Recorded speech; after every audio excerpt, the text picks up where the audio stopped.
Yung Lunes na yun, yung makasaysayang Lunes na yun. Anong ginagawa ng NBI sa premises ng Senado? Natawag namin si Melvin Matibag. Sir, sabi niyo, ang instruction ko naman po sa kanila pag nakapasok na siya sa session hall, tigilan nyo na, huwag niyo tutugisin. Stick mo na nga ako. Yan mo sabihin yung hagdanan kung saan yung sinabol ka. Hindi party ka ako ng Senado yun. Yung parking na doon nagsimula ka akong habulan, hindi ka ako sa premises. Kaya pala habulan talaga, Pwede mo ba kaming bigyan ka ako ng kopya ng warrant to pa? Opo. Sir, kasi nasa sasakyan ko Hindi ngayon, bukas, sabi ko. Tapos, bigyan mo na rin kami ako nung communication or order ng ICC na pinasa sa kanya yung sa Interpol. Opo. Yung inisyo. Kasi yun ang officiality Yun ang proseso na dapat mangyari.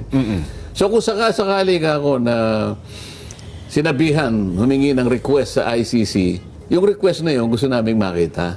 Okay. Tapos from the Interpol, ICC to Interpol request, ano? Opo. So from Interpol, sabi ko, pumunta siya sa atin, PCTC, meron din communication. Ayan. Tapos yung PCTC, dahil siya yung counterpart ka ako ng Interpol, Opo. sinabihan ka niya, ikaw ang NBI, mag-execute. Yung deputization ng PCTC sa inyo, gusto ko rin makita. Therefore, there are 5 documents na gusto. Yes, sir, sabi niya. Hanggang wala siyang binibigay. Okay. Palagay mo ka kung dineputize ka, NBI magse-serve. Bakit si Trillanes ang nagwawagay-way ka ako ng warrant of arrest? Ayun, siya pa sino yun. ba ako yun? Nasaan yung communication mula sa PCTC na ikaw ang dineputize? So it's up for the domestic court to enforce it because enforcement is still domestic. Kahit na hindi nila naipakita yung legal basis ng warrant of arrest, pati procedural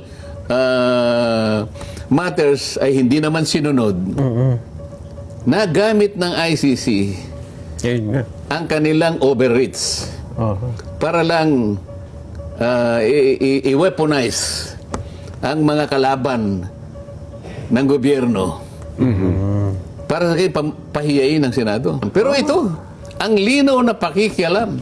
Pero marami sa ating mga kababayan ang yumakap pa sa kanila. Yun ang nakakahiya, yung mga ganong klaseng tao. Imbes na ang usigi ng NBI, ang inusig pa yung usaan namin Yun ang nga po. Yung tao, ginagawa lang kanyang tungkulin Di ba? Binugbog nila yung isa sa miyembro ng usahan namin. Nakaano na sa simento, sinipa pa Ayun, tsaka dinadala pa po sa sasakyan. Meron bang sinabi ang ombudsman para suspindihin lahat yung gumawa ng ganyan? Ilang pinasok kami. Mali na yun O ano sabi ni Matibag?